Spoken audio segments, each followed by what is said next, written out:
আলাইকুম everyone, this is Samia বিনতে মনির। আমার আজকের রেসিপি হচ্ছে ছোট জাম মাখা।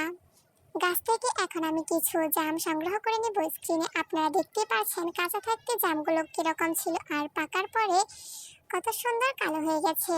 গাছ থেকে আমি এখন কিছু জাম সংগ্রহ করে নিয়েছি। ডাল থেকে জামগুলো আমি ছাড়িয়ে নিচ্ছি। ছাড়িয়ে নিয়ে ভালোভাবে পানি দিয়ে পরিষ্কার করে নিব।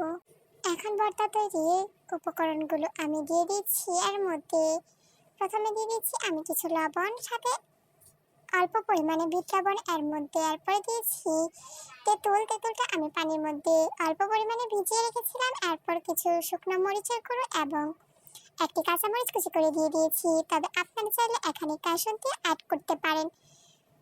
পরবর্তীতে আমি অল্প পরিমাণে চিনিও অ্যাড করেছিলাম।